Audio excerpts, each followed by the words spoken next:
Hey everybody, and welcome to day 18 of 31 Days of Indie Horror. I'm your host, Jonathan Moody, and so tonight I watched a interesting movie. It was from the Asylum, and it was actually a sequel to a film that I haven't seen yet. So and we'll talk about that.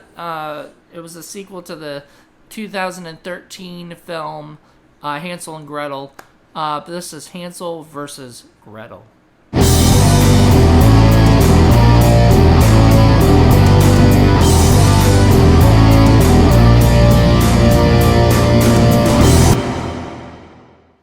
Hansel versus Gretel is as I said, is a sequel to Hansel and Gretel, which was also made by the Asylum. The Asylum, known for movies like Sharknado, Transmorphers, ripping off a lot of what's popular and whatnot, but doing it in sort of an entertaining way. So Hansel versus Gretel was written by Jose Prendez, who wrote the original Hansel and Gretel, and it's a continuation, I guess. So from what I gathered just from the movie itself, not knowing anything about the first movie, that Lilith was this witch who, I guess, was trying to kill Hansel and Gretel, and Hansel and Gretel destroyed the witch, just like in the story, in the original story for Hansel and Gretel. Then Hansel and Gretel, ended up, or Gretel ended up, I guess, getting seduced in a way, possessed by poor, Lilith. And Lilith,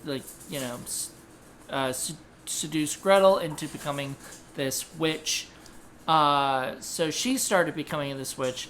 And in the sequel, it's about this coven who Gretel doesn't work for, but she comes to be a part of. And she is now the person that Hansel is attacking and everything.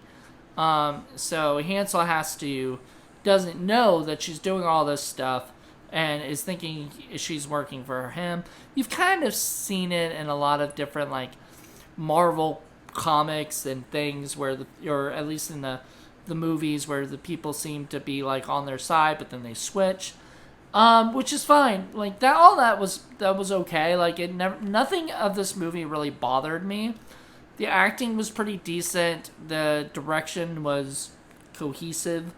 The story, line was kind of fun. I liked the magic and the different witches and that kind of stuff. I hope that they would explore this. It seemed like they made this in 2015. And they made Hansel and Gretel in 2013. So if they had done anything else with Hansel and Gretel, it would have been nice if they had done it in 2017. In 2019. They continued every 2 years. But they didn't really do that, I don't think. Also, it would have been cool because they did do got a dog that's going nuts right now. They did do Avengers Grimm, or Grimm Avengers, something like that. I think it's the Avengers Grimm, and it's Snow White and all of those, Sleeping Beauty, all of those characters from the Grimm brothers stories, and that would have been perfect for having Hansel and Gretel show up there as well. But unfortunately, they did not, and it was just sort of a it could have been a lot cooler than it was, and that's sort of sad, but, that they could have done that. They could have had Hansel and Gretel in there and done, a spinoff with it, or whatever, or combine them. But maybe they'll do that later. Maybe they'll do another Avengers Grimm movie, because they've done 2 of them. And those were actually, I know that I saw the first one. I thought the first one was decent. I know a lot of these Asylum movies get 1-star reviews by people. Maybe some of them are trolls. Maybe some of them are just people who just don't like the style of horror or action or whatever, it it's fun for me. Like this kind of stuff I'm into, you know.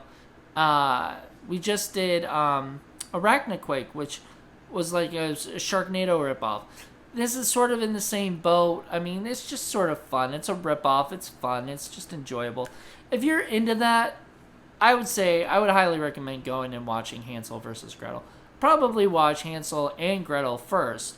The one thing I was kind of disappointed by was that Dee Wallace did not return to play Lilith, and Lilith does make an appearance, in sort of a spirit form and in a like a corpse form. So that was pretty cool. Maria Olsen played a crone in it. The original Gretel did not return. So there's a couple people that didn't return, which was a little strange, I guess. I don't know if a lot of that had to do with timing and getting, scheduling and or money, kind of stuff. Especially with, I don't know, with Dee Wallace. Or maybe she just wasn't interested. They weren't interested in returning for a sequel. I don't know. But all I know is that they did not have them in it, which was a little, like, I bet if I had watched Hansel and Gretel first and then I watched this, I might have been a little confused. But then again, that also happened in Grimm Avengers. A couple of the people that were like the bigger stars in the first Grimm Avengers didn't return for the sequel. So I don't know. Maybe it's just a matter of like I said, timing and or money and stuff. Just whatever they're able to make. So anyway, I would suggest checking out Hansel and Gretel probably first. I haven't seen it. That's what I would suggest. Then watching Hansel versus Gretel. I did not do that, and I feel like I should have, but I don't know if Hansel and Gretel is on Prime or Tubi. So, if you can find them, watch them. Definitely. Alright, well, I'm going to head out of here. It was really great talking to you guys, doing this solo video once again. Join me. I'm going to keep having... I've got a bunch of guests lined up and everything. We're just going to keep doing it when I can, and then I'm going to do this solo while I can, so anyway, I hope you guys enjoyed it, and yeah, thanks for checking this out. Bye.